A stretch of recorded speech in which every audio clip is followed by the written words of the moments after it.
What up, Mush? I got banned on my other accounts yesterday, so I had to open this one up. I haven't been here in a long time. I don't know if I'll get too many folks in here.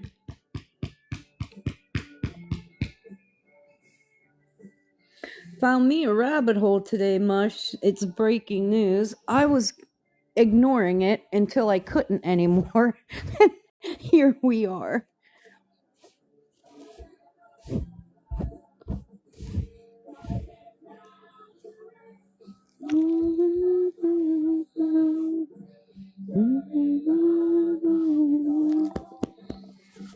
Hi, I am enough. Found her dead on the ground. Run when you know.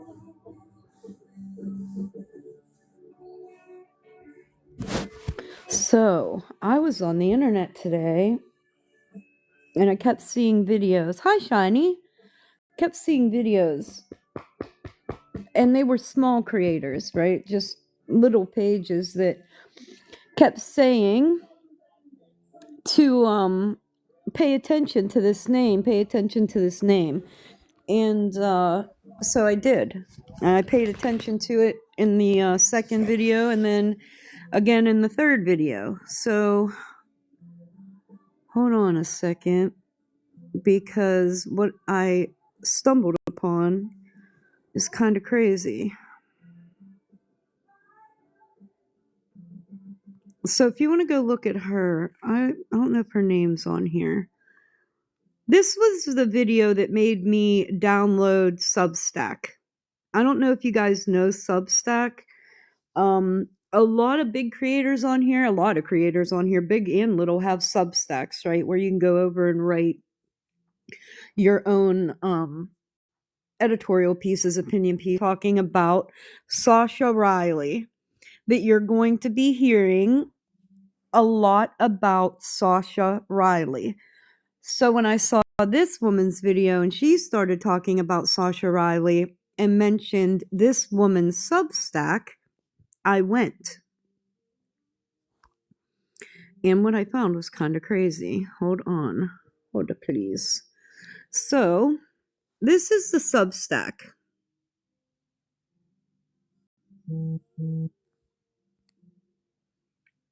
Her name is Lisa Noel Bolding. Now, I have only read you have that, I am enough? Because this has been out. It's showing, this came out a month ago, I want to say. November 23rd, 2025 at 8:15 p.m. So, again, I'm only hearing of this today. So if I'm only, Alexa, volume 2, if I'm only hearing about this today, then other people are probably only knowing about this today. So what I want to do is, if this is a rabbit hole, I'm going to read, because I think this is going to take a rather strong mind to get through, okay? I don't think this is going to be for the weak of heart.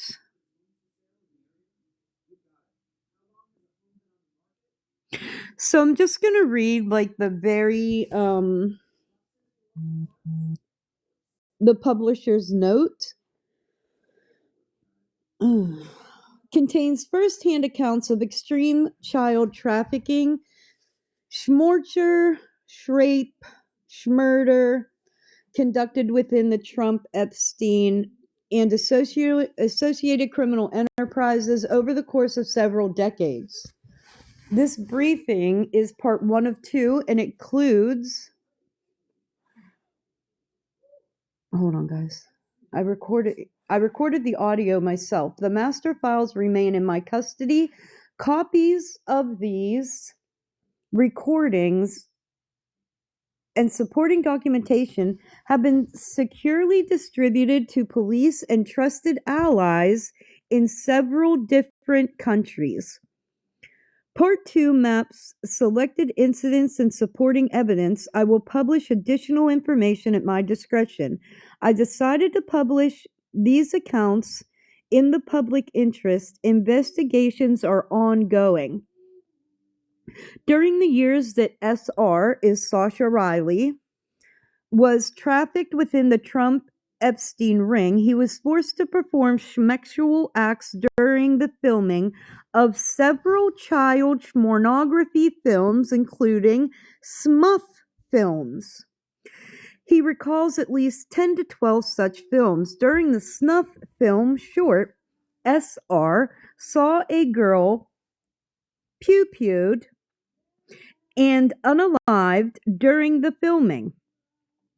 After another film shoot, a girl was taken into another room. SR recalls hearing gunshots. He said that when he heard the gunshots, he was scared. He said that another perpetrator still in the room with him, sensing his fear, said, "Don't worry, boys are hard to find." The films were produced within the Trump and Epstein ring. I met Sasha Riley, a decorated Iraq war veteran, during the course of my work. I realized he needed help. I offered to help. I first spoke to him by phone and recorded his initial victim testimony during July 19th through the 24th of 2025. His testimony is a window into the systemic schmorcher, grape, and schmurder of impoverished children under the ages of 13 for profit and sport within the Trump and Epstein and associated criminal enterprises. Now that's just the beginning, the opening. There are 6 audios attached to this Substack. I think we'll listen. Let's listen. Hold on. I'm just going to start recording. And so I just want to clarify in terms of date, July 18th, 2025, my full name, Lisa Noel Volding. And Riley, you want to state your name and any other names? William. Oh, I'm sorry. No, go ahead. Go ahead. I didn't mean to interrupt. My name is William Sasha Riley. I was born Manuel Sasha Barros. Okay. But my legal name is William Sasha Riley at this time. Okay. And I'm, just so we're clear, I'm based in Victoria, British Columbia, Canada. I lived in the United States full time for a bunch of years, but I was brought up in Canada. My citizenship's Canadian. And we might be neighbors at some point, because Canada is right now number 2 on the list of the countries that I am potentially going to move to. You know, I think it's a good place to look. There's a lot of Americans, actually. I've spoken to Americans that I've told to come here. And there's lots of Americans that have come to visit more, and it's a lot more embracing, inclusive of a culture. So, you know, it's quite lovely. I recommend. In terms of what my approach, really what I wanted to do is like to just really like a thorough discussion. You tell me everything that you've been wanting to say. And I'll ask some questions. This might be one of like however many discussions, and I'll record them. If it's 1, if it's 10. And what I'd like to do, I'm sort of recording with an eye to your testimony, getting your testimony of what you experienced, what abuse you suffered, and what you were witness to.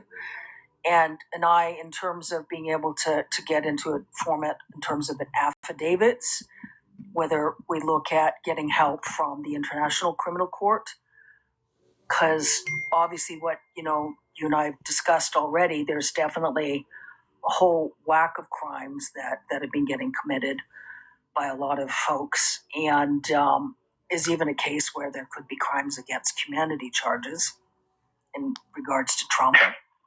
So, and what else I'd like to do is I'd like to look at whether you would be okay with, me like transcribing and then publishing something. I publish newsletters selectively. I have a newsletter called Outlaws of Chivalry. I publish once in a while. And I was looking at perhaps publishing there, if you're okay, in terms of how it could help us in terms of getting the right legal support in terms of the International War Court. She kind of sounds like Scammy Claus, and it's fucking with my head. I am for whatever puts a light on this, because in my mind, the powers that be are already. This is testimony from Sasha Riley, a victim of Trump and Epstein's trafficking ring. There is a Substack that was written a month ago, and I kept hearing his name today because everybody kept saying, hey, you're going to start hearing this name.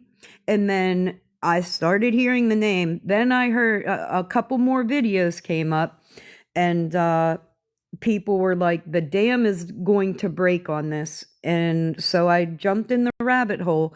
And the Substack was published in November, but there are 6 audio files here of this woman discussing what happened with him.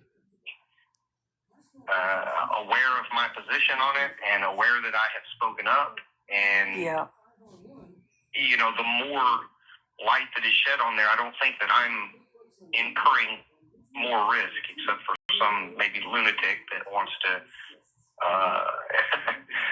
be a soldier for Donald Trump, because they are a little crazy. They're a little brainwashed. But I don't mind whatever would bring a little bit more light to this, particularly the stuff. If we can get some of this stuff verified, and I know that me speaking up is one thing, but then the verification process. Read about. Hello. Hello. Facial recognition software that taps into the banks of known. I am good. Very good. Child pornography. So that the films that they had me make can be verified. It's not something that I can go online, but I am confident that it's there because somebody that I served with in the Army got put out of the Army for child pornography, and my chain of command talked to me and they said, hey, some of these images, some of the films or whatever that he had looked just like you. And that was the first time I think I had ever talked to anybody about having done those films. And I told them, yes, when I was a child, I had to do those things. Yeah. So let's talk a little bit more about that circumstance. Like, so you were in the Army. What years were you in the Army then?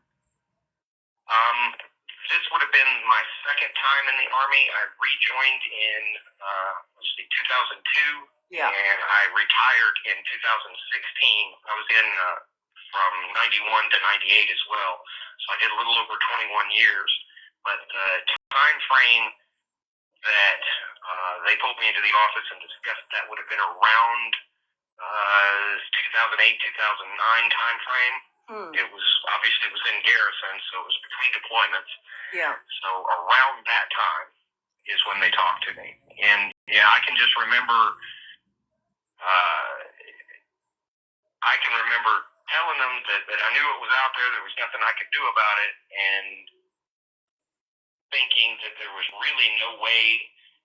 Now he's talking about somebody that he was in the military with, got caught with child porn, and then his superior officers had to come to him and tell him that he was in The corn. Unreal. To go about, anything at that point. I didn't know what I could do about it, if anything. Yeah. So it was from when our emails. It was one of the fellow soldiers that was caught with a bunch of child pornography, and then your commanding officer pulled you into the office to go through and said they'd seen you in the films. I did not look at any of the films. All they said was, hey, we had to look at some of this stuff, and one of those people looks just like you. And that's the first time that I had, I think, ever really spoken about it. And I said, yes, those are probably me. But I did not personally see them. But they described something that I knew that I had been a part of. Yeah.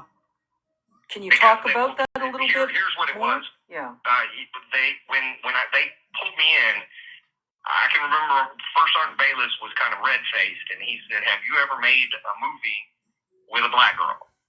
And that obviously was, I'm not a movie star, so obviously that's a very odd question, and I knew exactly what he was talking about when he said that. Mm-hmm. So I said, yes. So he said, okay, well, we have found some images that are of a sexually explicit nature on another soldier's computer, I think, and they look like you. And I said, well, they are me. So he said, and you look underage. I think from that was part of their investigation to confirm that the images of the participants in these films were underage. Mm-hmm. So, that was just a secondary verification that, I was only 12 or 13 at the time of that film, maybe even 11. So, obviously I'm not an adult. And even when I was an adult at 18 or 19, I still looked young. So obviously at 11, 12, whatever I was in that film, I would not have looked like a mature, an adult, Mm-hmm. So Alexa, turn off. More, I think, for confirmation that these images were of children. So I don't remember if he actually got court-martialed or if he just got UCMJ, which is just their lower grade of punishment. But I do know that he was chaptered out of the... You don't get thrown out of the military for having child porn? Do you not get thrown out of the military if you have child porn?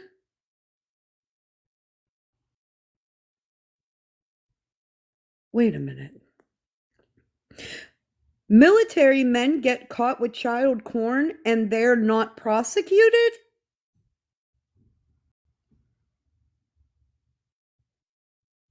Military over it. I think he might have had to do a little jail time, but I don't recall. Okay. I can't even recall the soldier's name. A little jail time. An NCO, a staff sergeant. My dog. And did anyone else ever talk to you about the films again? Did they ever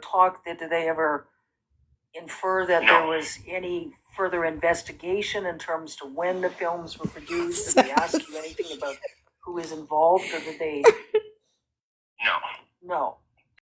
They didn't go into any legality other than the prosecution of the soldier with the images. So in the military is a little bit different than civilian. Is it lagging? I don't want to call it the court system. I think I'm going to get banned for this.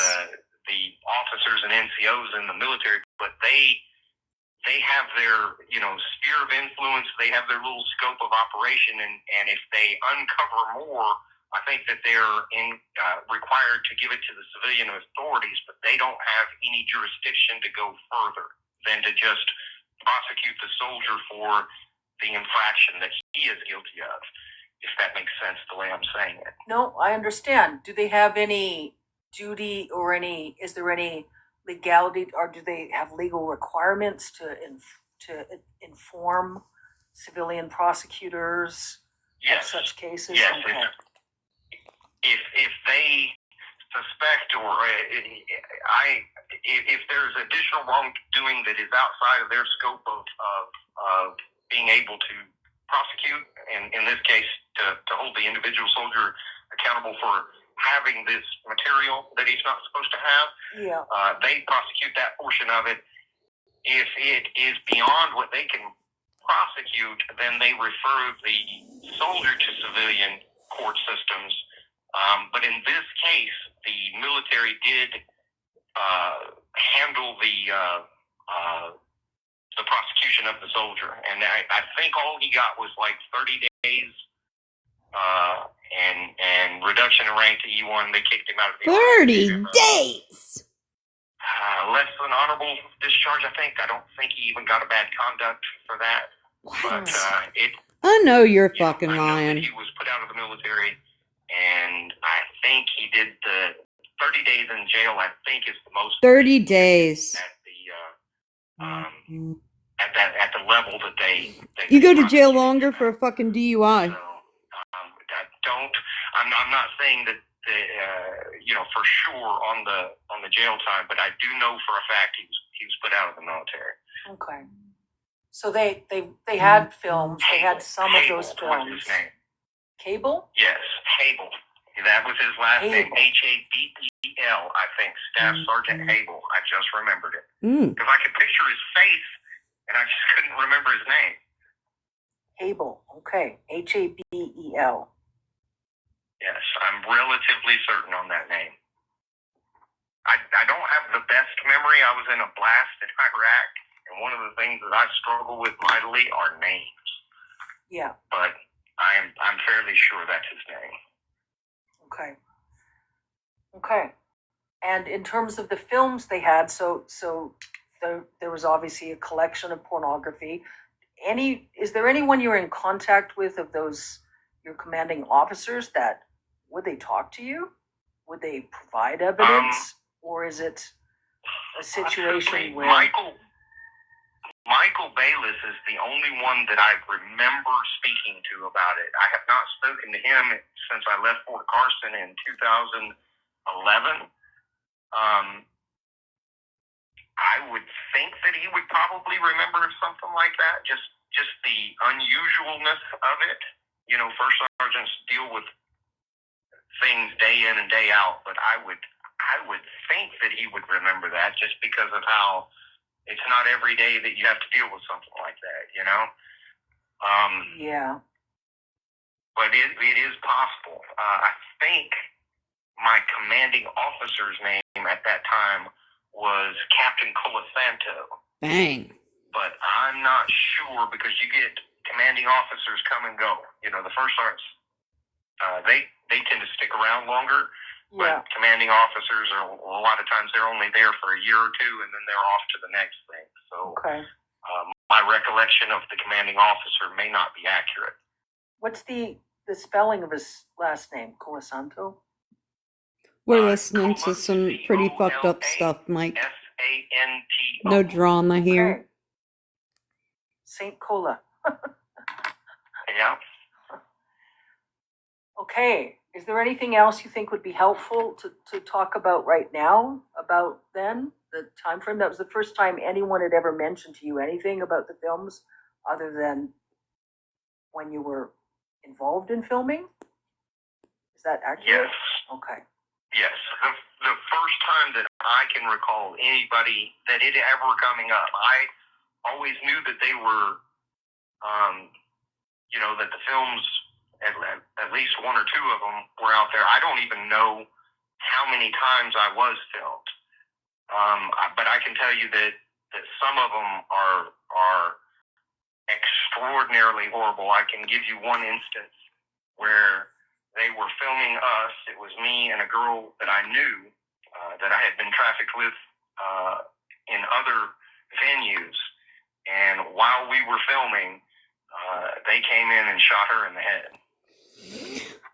Oh, top the screen.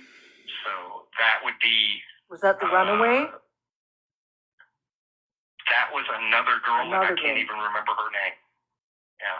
the runaway was tortured to death in a duplex in Enterprise, Alabama. My parents did that, and that wasn't on film, not her being tortured, but that was that black girl that I'm telling you about that later on Michael Bayless had talked to me about. But they went and got her because they were afraid that this was after the investigation in Tennessee, and they were afraid that they would go down for child pornography. So they were wanting to kill her, and then they were wanting to get rid of me via an accident, but they couldn't because they had already tried to kill me several times. They had the incident in Texas involving the Chevy van. There was another instance in Texas where my dad threw me into the middle of a pool and said, sink or swim. And somebody saw it and called the sheriff. So there was a police report on that.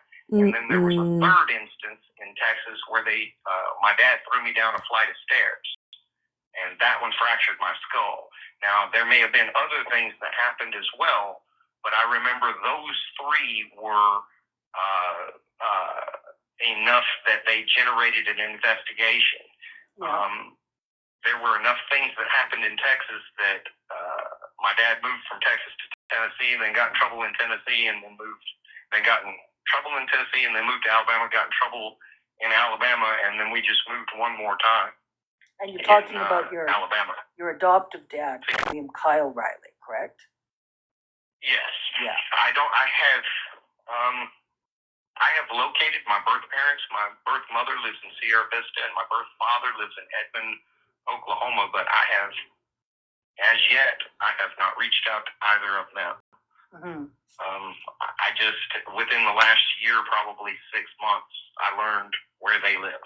So, I don't know, that's just an odd dynamic for me, and I'm still kind of processing that.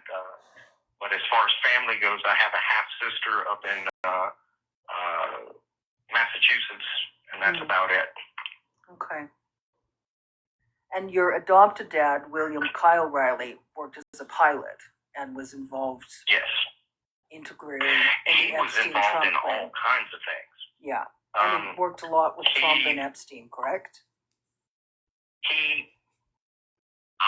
I know that he was around Epstein and worked with Epstein.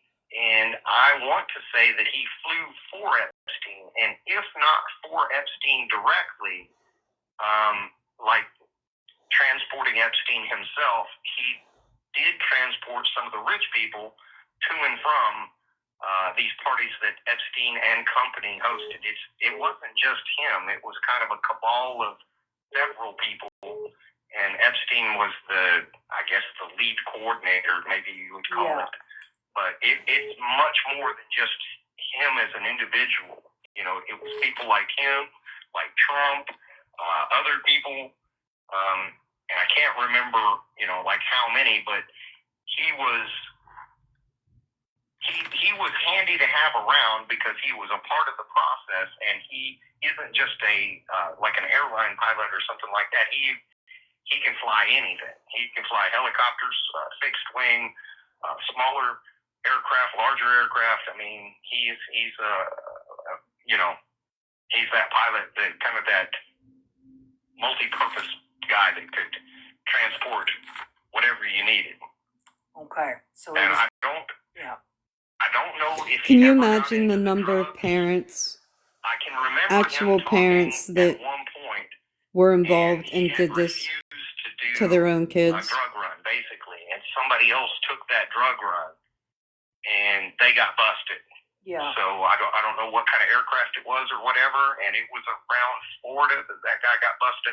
Maybe he flew down to the Virgin Islands or something like that. I can't remember these specific details, but I can remember the conversation that my dad had talking about, thank God I didn't take that. And because the guy got busted and he wound up, huge amount of charges, 25 to life or whatever the heck he got. But I can remember from his perspective being nervous because the people that he was working with, he was scared that they were going to set him up to take the fall for something, to just get rid of him, because he had been involved in so much other criminality that he was really nervous about taking on anything else. I know that's kind of word salad the way that I said it, but I think you kind of understand what I'm saying. I do. No, I understand. I understand perfectly. So your dad would obviously, my understanding is your dad was the kind of pilot that those sort of criminals would want to use because they could use him to fly anything in any situation. Yep. To airlift Trump out, like you said, when you almost killed Trump, when Trump was assaulting you, or I don't think my dad was the pilot in that one. He wasn't the pilot. Oh, he was personally assaulted. I'm sorry, I didn't mean to interrupt. He was personally assaulted by Trump. Yeah, I've got, I've spoken to folks that, they look for those sorts of pilots. They want pilots that can get gas traffickers into situations in and out discreetly, trafficking victims in and out of situations discreetly, and victims that they've killed out of situations discreetly, all sorts of nonsense. So seems like and that's what he did. He shuttled the people, but I can remember him not wanting to cross the here to there. I didn't know anything. So did your dad? I go ahead. Did your dad transport the victims most often? Oh, absolutely. So more victims than guests. I don't want to call them guests. I would say more guests than victims, okay. But he definitely transported both. Okay. And that was either directly for Epstein, like wasn't transporting Epstein so much as Epstein's victims and Epstein's guests. And the clients. Okay, yes. The clients. But he was definitely around Epstein. I can remember the one time that I can remember meeting both of them, and I can't even remember Jeffrey hardly at all, but I can remember the conversation in the car where they kept asking how to say Ghislaine's name because it was unusual, and during that meeting, my mom wanted to get the name right, for whatever. That was important to her, Yeah. And what's your mom's name again? Her name was Mary Lynn Riley. This would be kind of my third mom because my dad adopted me with a lady named Irene Ursula Litsky was her maiden name. Mm-hmm. Her name is Peter now.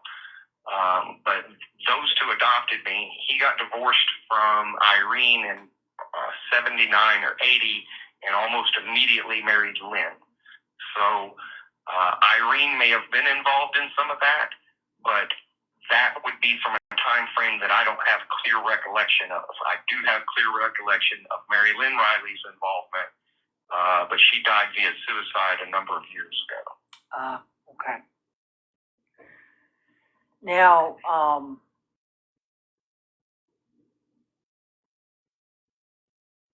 what are you most comfortable to talk about next? I mean, let me ask some more questions in terms of now you told me about Trump and about Biggs and about Jordan. I feel like that's important to discuss in details. And let me ask you a question. Do you think it's more helpful for you to talk about what you remember first, when you were first trafficked, the circumstances, individuals involved, or do you want to talk about some of the incidents that we spoke about a bit by email already? What do you think is most helpful for you? Fill in whatever gaps in that I can. I have spoken to you about most of what I remember clearly, but I can give you some of the details with those three, and that's why I am willing to talk about them.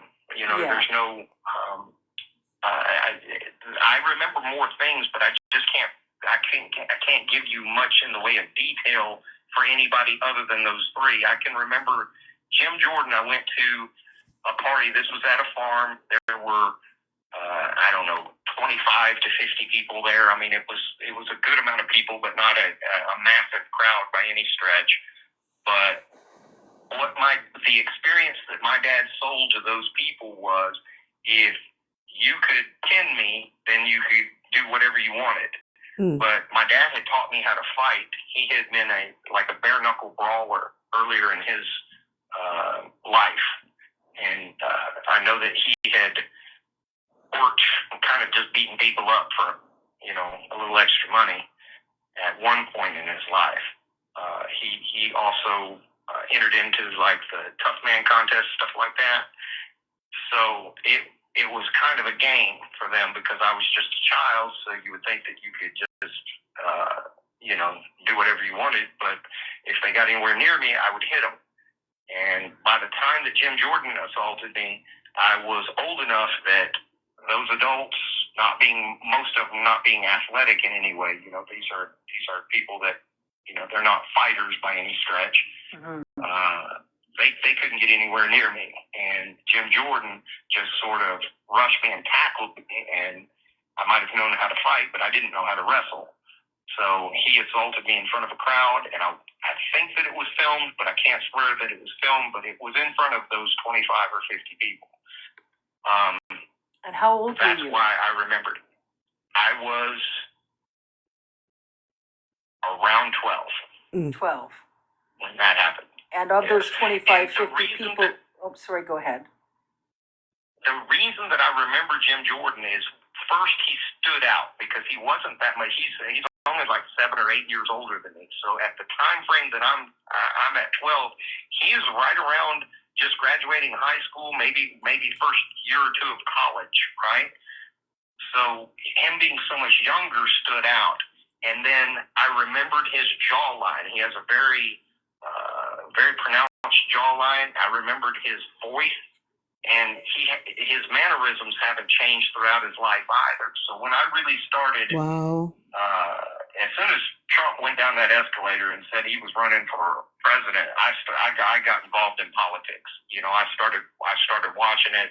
I started watching who supported him and everything like that. And I remember Jim Jordan just from watching him on the floor of Congress, speaking to the different people that go up there and testify. So, and that's him.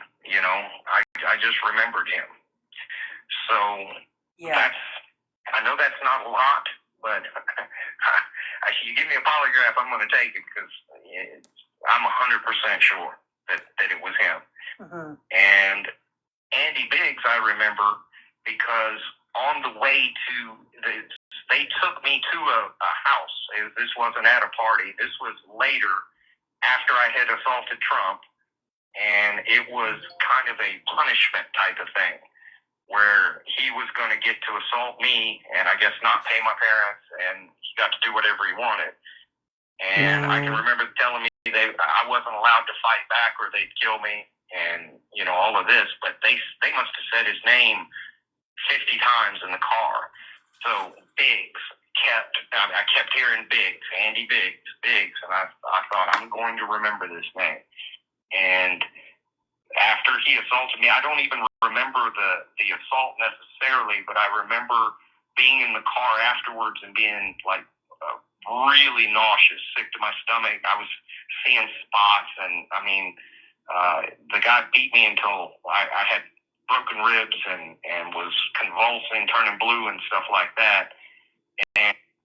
Okay, so I think probably do a trigger warning if we're going to listen to any more of this. I saw a couple people come in, and we're in a rabbit hole.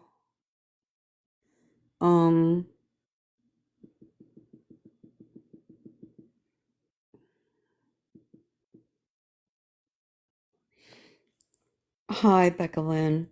So I went down this rabbit hole. We're on Substack. This is Sasha Riley. I've heard his name quite a few times today. So I went to Substack to find the article and the recordings. He is a victim of both Trump and Epstein. This woman had conversations with him, and that's what we're listening to. And the only part of that assault that I can remember is laying on the floor of the room trying to breathe, and I could hear Andy and my dad screaming back and forth at each other. And I can remember Andy Biggs saying, "You said I could do whatever I wanted," and my dad saying, "I didn't say you could fucking kill him." And I think they may have actually thrown blows over it, but there was a heated argument and everything going on for an extended period of time. And then I can remember being in the car, leaving, and just having my eyes closed because my head was spinning and everything, and I was just trying to breathe, just in and out, Mm-hmm. So that's why I remember him so clearly. I have had more than one encounter with Trump, and that's why I tried to kill that son of a bitch, because he is a fucking monster. It's why I have not shut up about just how absolutely abhorrent he is as a human being, and that's why I tried to kill him. Yeah. Because I had decided, I had already seen enough other people die that in my mind I thought, well, they're just going to kill me too at some point, right? I'm not going to survive to be an adult from this. So in my mind, he was the biggest pile of shit that I had ever had to have any contact with. So I was going to take him with me. And how often did Trump assault you? I can remember two specifically. A third one that I think, and I think I was around him more than those 3 times, but only 3 times do I kind of remember. I can remember at one point him asking the people that were kind of running that party or whatever it was at that farm, he wanted to kill somebody. He wanted to murder somebody. And they said, "Hey, that's not this kind of party. You can't do that." And they, in lieu of doing that, they said, "Well, we've got some puppies. If you just want to kill something, we've got to get rid of them anyway." So I can remember him taking those puppies one by one, and he snapped one of the puppies' necks. He cut one open and let it just howl and writhe in pain while it died. Held one under some water to kill it. He wanted to kill those puppies in whatever gruesome way, to experience, I guess, seeing them suffer in different ways. What his kink is, I guess, if you want to call it that, is watching people suffer. He likes to destroy people physically, mentally, during the process of the assault. That's why he stands out so much in my memory. And it's physical pain, and then it's also, degrading and all of that. But his thing was to just try to destroy human beings to the utmost that he could possibly do it, which is why I attacked him. Yeah, that's understandable. So, I can tell you this: the last one, okay, so this was after they had killed the Samantha, this was the black girl that I made the one of the movies with. Yeah. And these were. Let me just ask a question, just to clarify. So when Samantha was killed, were all of these parties at the farm or similar locations to the farm? Where there was it was multiple farms.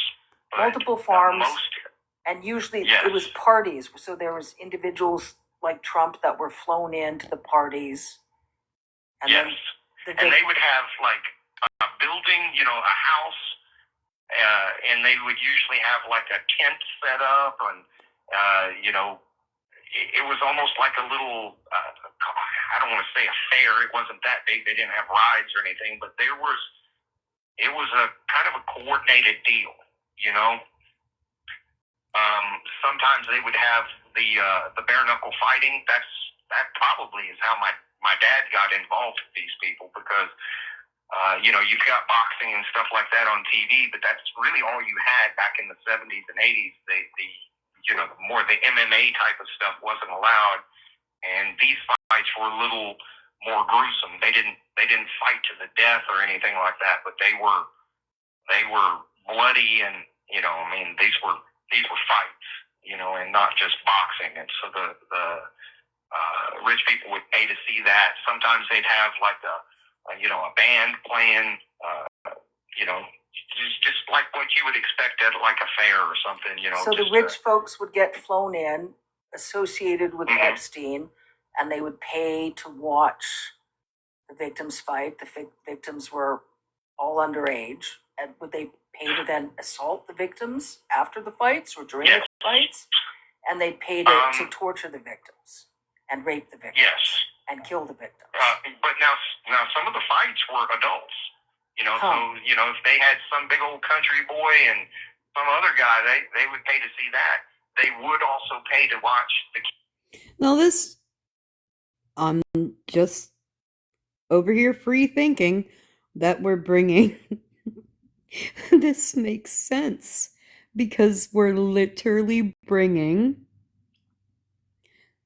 WWE fighting to the White House. This fits. This tracks. Kids fight, and they did pay to watch me fight. I would fight other kids, and my dad was my initial trainer for me to learn how to fight. I would later go on to be a boxer, an amateur boxer, but that's how I got my start in all of that. So yes, they would have paid for that, and the experiences were different each time. There wasn't like a set thing. You never really knew what was going to happen. So part of it, a lot of it just comes down to money. So if they offered $5,000 to have sex with me, then my dad was willing to do that. Whatever the dollar amounts were, I don't know. Sasha, that isn't sex. That's sexual assault. Right. I mean, I just want to say something first. I think you're extremely brave. You behave extremely strong, like a warrior. And I just want to stop and say it's important to me to say that because a lot of folks, wouldn't even survive such trauma, but you've survived, and you conduct yourself with dignity and gracefully, and it's important to me to say that. I hope you know that. I hope you have a sense of your own honor and chivalrousness, especially what you told me in terms of drugs they used on you and how they lured you drugged to behave monstrous towards other kids. I understand. Well, I can remember. I'm sorry, I didn't mean to interrupt, but I can remember some arm of law enforcement showing me video of me harming one of the people that they were filming me with. Now, I don't know how that came about, whether they drugged me and I lost my mind or they told me to do it. I don't know the circumstances, but I can remember being in that room and them saying, well, you did this. And it may have not even been law enforcement. It may have been, like the people that were running that. But I can remember being really upset because I had no recollection of having done that. It was me in the video, and I was beating a girl senseless. And I didn't kill her or anything like that, but Yeah. So, and I have a feeling, this part I can't prove because I only have my own experiences, but what the whole thing seems to be is that they first abuse you, then they get you on film abusing others, and now they have you trapped as well. Yeah. So you can't talk about the abuse that they did to you. If they want you to be a legacy victim, somebody that they can use in the future, well, then they've got to get you on tape doing monstrous things to other people as well, because now they have the leverage to keep your mouth shut. Yeah, no, and you know what? You're exactly right. That's exactly the tactic. And the tactic is insidious because Have you ever heard of the torture technique a lot of occult practitioners use? It's a woman. Her name is Lisa Noel Bolding. That's her Substack.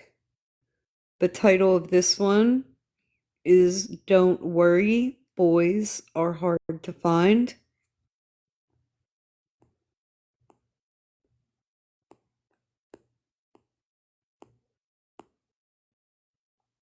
It's called inversion torture, inversion magic. Isn't magic.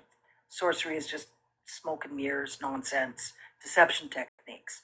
But it's sort of inversion technique where to try to linguistically manipulate the victims to try to get the victims in a position where the victims doubt whether the victims, are good or not. Absolutely. And I think that's the case with a lot of the Republicans you mentioned. Like you said, Clarence Thomas and Lindsey Graham were at these parties. You can't remember if Lindsey Graham and Clarence Thomas participated. And it's sort of a question of did they participate? Lindsey Graham. Because they were there, attended the parties, but they didn't participate. Can you tell me much more about Clarence Thomas and Lindsey Graham? I know the least about him. The only reason that I can remember him is because he was a black man, and I'm sorry, but that club is pretty much just white folks. So having a black person there was very unusual. So he stood out. But the only thing that I can really say is that I remembered him being there, and then I remember. I almost want to repeat that shit. What a big deal it was in our household when he got confirmed onto the Supreme Court. Yeah. Because my dad was excited about that because of how high up he was. Now, I can't swear. I may have been assaulted by Clarence Thomas, but I cannot swear to that. If he did assault me, then it was not to the level of something that scared me to the point where I needed to remember it, if that's a good way to put that, which Trump rose to that, and Andy Biggs rose to that, and Jim Jordan rose to that because he was dangerous to me because I could keep most people away from me with my fists, but, he was a good wrestler, so, he scared me in that sense that this is a person that I can't, that I can't keep away from me with my fists. Lindsey Graham, I am fairly sure he has assaulted me, but I just can't put my hand on a Bible and swear to that. I know that he was there. I can remember it. He just like Jim Jordan, he has very distinct mannerisms, and his voice is a little unusual as well. So I could remember his voice, I could remember his mannerisms, and then obviously how he looks. So I can put him there, but I just can't. I can't say he did this or he did that exactly. I just can't. Okay. So I wish that I could provide more information on that because I think some things went on, but that's just not enough for me to point a finger and make an accusation. But he was there. I can tell you that. Yeah. Well, that's enough, and I know that some sorts of interviews we can look at a different time to see if there is any more information you remember. But what you do remember, I just want you to know what you remember to know, that what you remember is extremely important and is extremely helpful. I know you want to be able to remember more, and memories are in there. And, I just want to approach the situation delicately because, some of the other memories are just vague. I can, and I have been very careful too not to reach out further because there are some other names that I could mention that I believe were there that I know for a fact that my parents talked about, but I don't have a clear enough recollection of anything. Like I can tell you 100% sure that they talked about Vladimir Putin, but I do not believe he was ever at one of those parties that I was at. But his name was brought up more than once. During the 1980s? Yes. Okay. Vladimir Putin. I don't know even when he ascended to the presidency, but I remember the name because it was so unusual. Now, at that point, he may have just been, one of the Russian oligarchs or whatever, but his name came up, and I remember it just because it's an unusual name, Vladimir Putin, but I don't believe he was ever there. So that is like, I don't know, there are other names like that too. Okay, let's talk a little bit about I remember Putin more. Clinton's name being brought up, but I don't ever remember seeing it. So Clinton was mentioned, but you never saw Clinton. Not that I can recall. And that's another thing too. I may have had interactions with additional people, but during some of them, I was so drugged out of my mind, I don't really remember what happened. Yeah. When you heard them talk about Putin, so it was at one of the parties of one of the farms. Do you remember what they were saying about Putin? Just that he was some sort of foreigner that was very important. I didn't know any more. The name was just unusual, and they mentioned his name. They kind of had fun saying his name. Vladimir. Does he like to go by Vlad or this or that? But the meeting with that person, I don't think ever materialized. I think it was just something that was discussed and never happened. Now, if he has other connections, and he very well may, that's possible. But I can just remember at those parties, there were people that had strange accents. Mm-hmm. But that's it. That's all I could say. I couldn't point and say, well, this person was from Spain or this person was from Portugal. I have no idea. But what I do know for a fact is not every person at those parties was American. Yeah. I know that's not a lot, but I only remember what I have a question with Trump. I mean, with Putin. Did you get the sense that the party attendees, that the clients were interested in Putin? There was something they wanted from Putin. They thought they could get money from Putin, influence from Putin. Did you have any sense of that? The only sense that I had was that this was for the rich people, regardless of where they were from. So at this point in my child brain, I knew that there were rich people, and those people got to do whatever they wanted, and then there were poor people like me, and those people, that was the dynamic. So, that's it. I never heard them say anything about blackmailing and stuff like that, but I can remember them showing me a video of me doing bad stuff, and then I can remember people telling me that if I ever talked about it, what I had done was illegal too. And a lot of that was just bullshit because I was just a kid and they were making me do this stuff. Yeah. But talk about malevolent hypocrisy, dude. They were just utterly grotesque. They were trafficking you. They were assaulting you. They were drugging you, and then they were trying to they were trying to make me feel guilty about any of it happening. Exactly.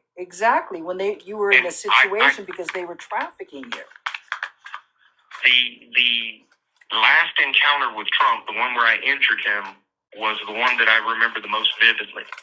And this was the setup for that. I can remember my dad, before we went to the farm, this was when we lived in Enterprise, Alabama. Yeah. So it would have been about 81 to 82, somewhere in there, maybe as late as 83. But he said there may be somebody that you know there. And I can remember the look on his face, and it scared the shit out of him. But anyway, when I got to the farm, of course, I'm scared at the farm because I don't know what's going to happen. But the first person that comes up to me is a girl named Patricia. This is a girl that I had been trafficked with before. And she came running up to me and, said, said hello or whatever. She was about my same age, around 12 or 13. And I can remember my dad saying, well, why don't you guys go run off and or whatever and have fun? And I can remember not knowing what to do in that instance because, these parties weren't for me. I wasn't. And then he said something to the effect of, no, it's not like that for you anymore. You're a man now. You can just go out and have fun. Well, we went to go have sex. So we went and found a room and started having sex. And while we were having sex, people burst into the room. It would have been 4, 5, 6 guys, big guys, adults.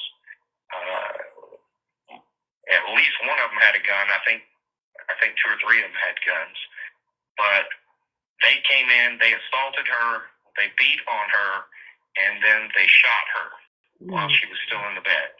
They didn't beat or assault me, but what they said was, if you don't do everything that the next person coming in here wants, we're going to shoot you just like we did her. And I can remember them having like an argument because they shot her in the bed and then they had to go find another mattress. Well, that's when Trump came in. So that's why I remember him so vividly. And it was at that point I had already decided they're probably just going to kill me anyway. I'm going to take him with me. And I tried, but I did not. How did you? So obviously Trump was extremely violent. Trump's Yes. a sadistic psychopath. When Trump assaulted you, so sexual assault and physical assault? Yes. So And at one point, I kind of acquiesced to. This is really deep, y'all. Trigger warning. Whatever sexual things that he wanted to do, but at some point, he wanted me to have sex with him. So he laid down on his stomach, and there was a wooden tent stake that was in the room, and I had been eyeballing it as a weapon. And what I did was put the condom on the wooden tent stake, put it inside of him, and I kicked it as hard as I could. And that's why he had to get life flighted out, because I ripped him open. do you ever watch the movie The Equalizer? No, I haven't seen it. Denzel Washington, sort of like justice when everyone involved in American law enforcement can't get any justice. That would be a sort of situation, obviously. I laughed because there's poetic justice there. Sasha. Well, that was what facilitated. Not only did I get really assaulted by Andy Biggs, I also got assaulted by like an entire party's worth of people. They took after Trump was airlifted out. Yeah, a whole nother party. So they took me to another party after that, and because I had done that to one of those rich people, they took me from like station to station, and they could do whatever they wanted. Most of them just beat on me. I can remember me standing there, had already gotten beaten up, 5, 6 times, and I can remember somebody urinated on me, and I said, "Thank you for not hurting me." And he just hauled off and punched me in the side of the head and knocked me out. I can remember leaving that party, and my dad was just kind of dragging me out of there. It was another instance, just like with Andy Biggs, where I got beaten to the point where, the room was spinning. I was nauseous, probably throwing up, maybe some broken bones, badly. And how many perpetrators did you say again? 20 to 40? 25 to 40 perpetrators? People that were there, yes. I would say probably 8 or 10 that just beat the absolute hell out of me. And some of them probably sexually assaulted me, but I can't remember. I can remember getting hurt, just getting beaten up and, Was that Before you tried to defend yourself from Trump or after? Do you remember? That was after. That was as a punishment, if you want to call it that. What happened at that party was part of the punishment, and then I can remember them saying that this is the last of it when I had to go see Andy Biggs, but Andy Biggs almost fucking killed me. So I remember him to this day. So when Andy Biggs almost killed you was after Trump as well? Yes. Okay. After Andy Biggs was after Trump. The party that a whole bunch of people assaulted me was after that, and then the last one was Andy Biggs, and then I can remember my dad saying no more. I can remember him even kind of breaking down a little bit, like psychologically, because I guess the repeated watching me just get destroyed by people. You got to understand, it's not like boo-boos and Band-Aids. They were breaking ribs and really hurting me. You know, I've got like a deformed rib cage to this day.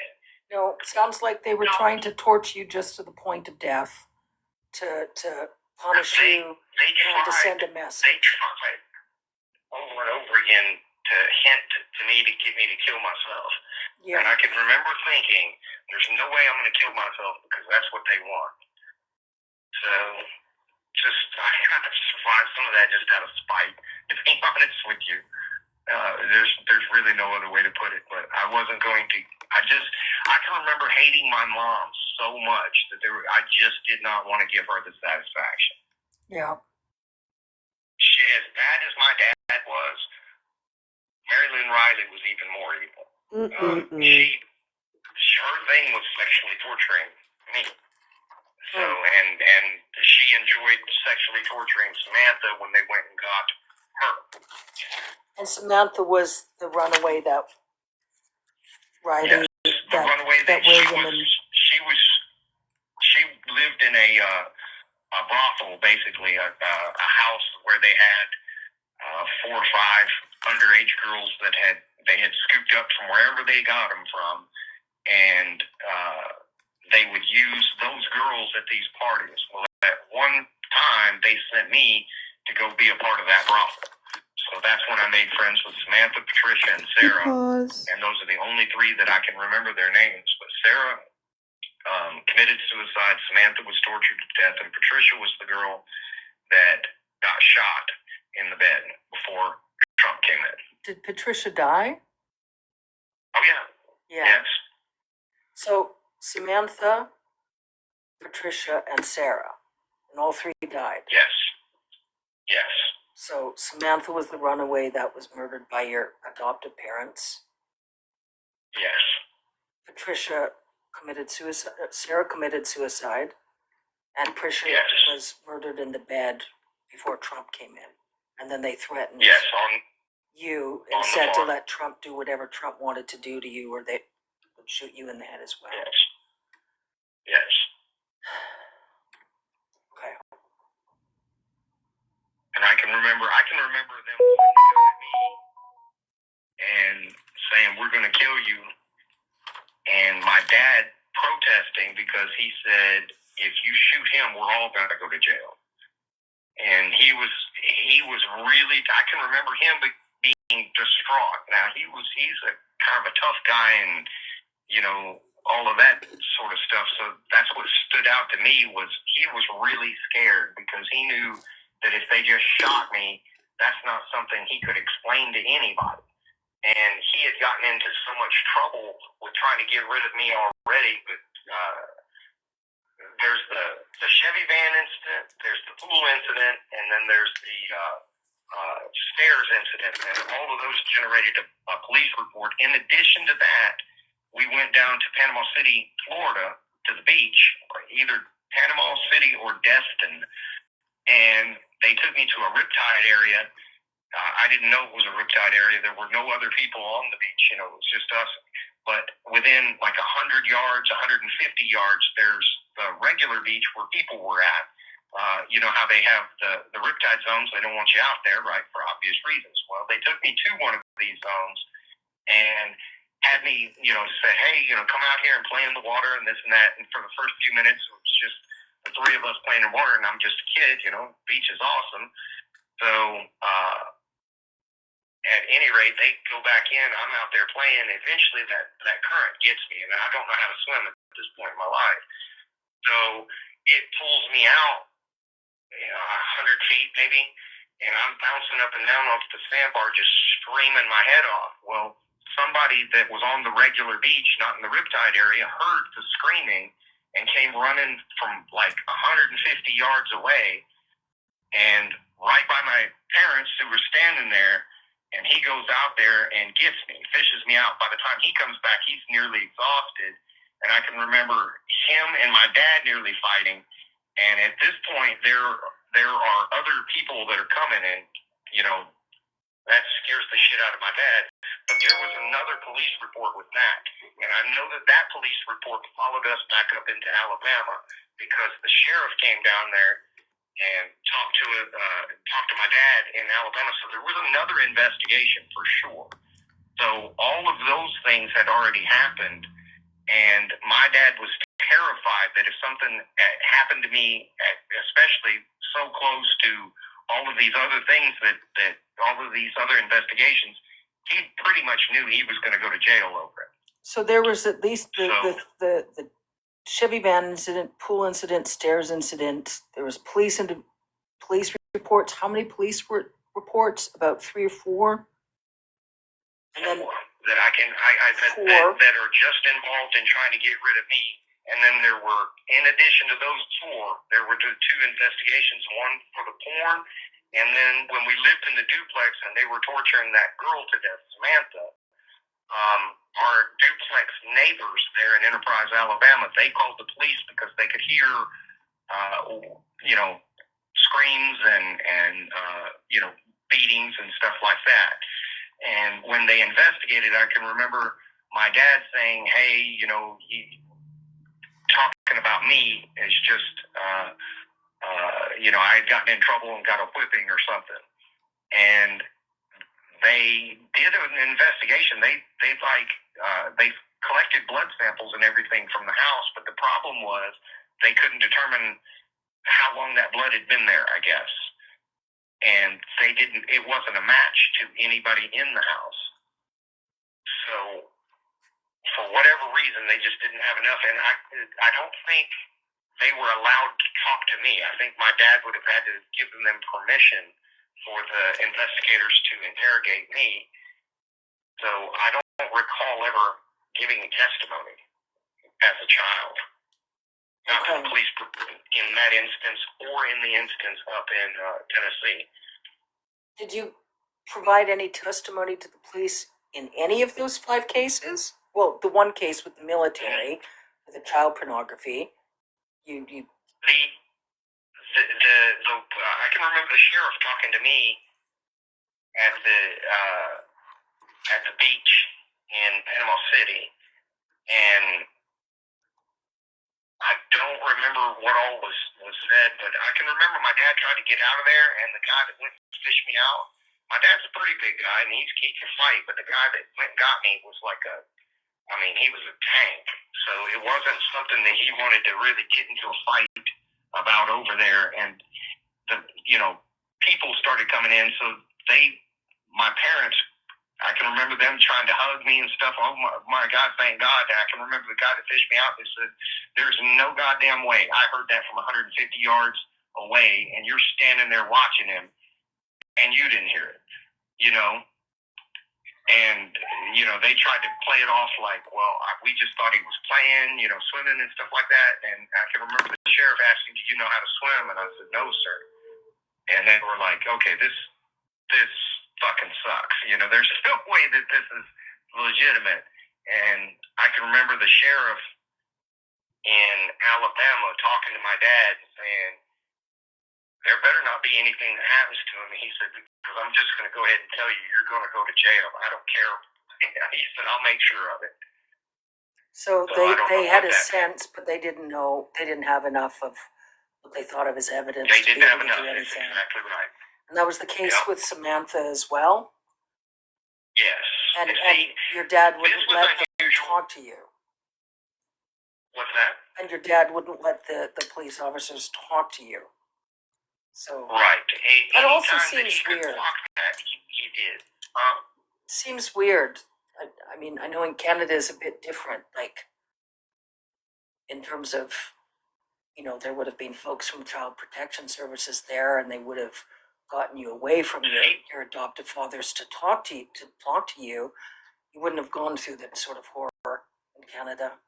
I'm really sad that's what occurred. At one point, CPS I did love take it. me, I think that might so be I got that might be my favorite part, is that the woman doing the interviewing is Canadian. I think I love that. All right, guys, I have an appointment here in a couple minutes. This is her name. This is the title. If you go to Substack, if you have Substack, and you go to posts, it's under her posts from, and I hate that this has actually been out for as long as it has, and I'm just getting the deets on it. But go ahead and jump down the rabbit hole. And she has a lot more here. There's a lot more in writing. It's not just the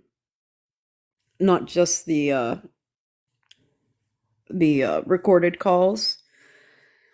So go down the rabbit hole. Good luck to you there.